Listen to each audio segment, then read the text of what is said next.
धन के साथ धर्म की ओर सुख की खोज।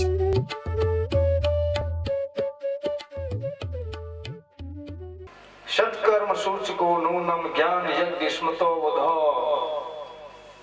अरे देव ऋषि, तू सत्कर्म कर, सत्कर्म कर।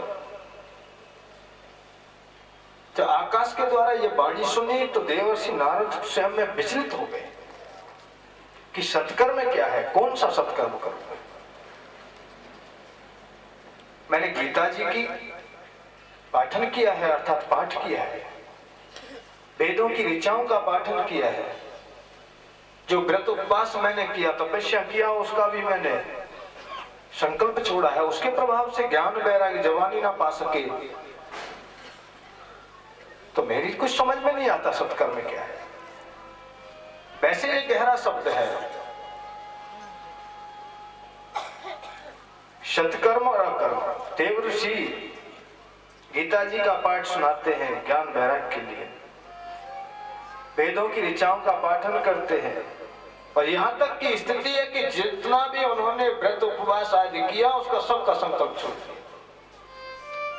आकाश कहता है कि तुमने अभी सत्कर्म नहीं किया, तो भागवत मान रोकना चाहती है या बताना चाहती है कि सत्कर्म क्या है और अकर्म क्या है।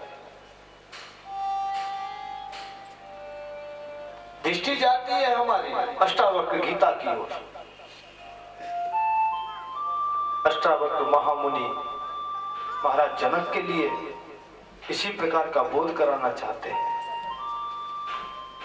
क्योंकि महाराज जनक चाहते थे कि अल्प समय में मुझे शांति का मार्ग मिल जाए, मुझे मोक्ष मिल जाए, परम ज्ञान चक्षु खुल जाए। तो महामुनि अष्टावक्र जब बातें करते हैं तो सामने आते तो दो ही शब्द कहते हैं कि राजन, तुम्हारा जो संसार में बंधन है वो केवल इसलिए है कि तुम्हें कर्तापन का भाव है कि मैं करने वाला हूं। जब ये भाव उत्पन्न होता है कि मैं करने वाला हूं तो वही बंधन बंद करता है। अहम कर्तांति महाकृष्णानि दंसता, अर्थात कर्तापन का भाव जब उत्पन्न होता है तो महा अंधकार में मानव ग्रास हो जाता है, अर्थात काले नाग से डसा हुआ अपने को समझ में इस महाकाल के क्रम में पड़ जाता है। जन्म जन्मांतर, अर्थात जीवन के बाद जीवन, जन्म के बाद जन्म, हर बार इसी तरह उसे नौछावर करता रहता है। प्रथम शब्द कहा कि तुम जो कर्तापन का भाव रखते हो यही तुम्हारा बंधन है। और सुख क्या है, अर्थात शांति क्या है, मोक्ष क्या है? ना हम कर्तांति विश्वास अमृत पीत्वा सुखी भवो, कि मैं नहीं करने वाला। तो मेरे प्रभाव से भी तो कुछ मिलेगा, मैंने भी तो व्रत उपवास किया है। जहां कर्तापन का भाव उत्पन्न हो जाए उसी का नाम अकर्म हो जाता है, अर्थात अकर्म से जुड़ जाता है। यहाँ आकाश कहता है कि सत्कर्म सूचको नूनम ज्ञान यज्ञ स्मृतो बुधो, अर्थात सत्कर्म करो, सत्कर्म करो, सत्कर्म करो।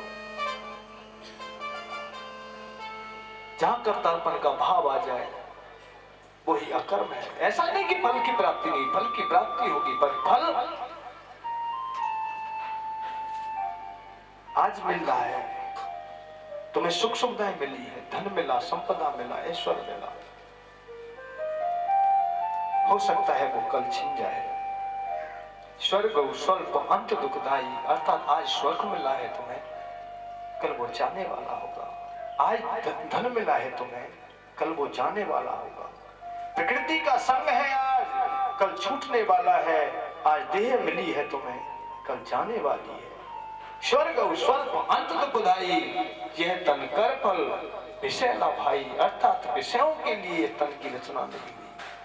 देवर्षि नारद यहाँ अपने को अहंकार में परिणत कर देते हैं। सत्कर्मों की स्थिति आती है तो सत्कर्म वो जहाँ कर्तापन का भाव उत्पन्न ना हो।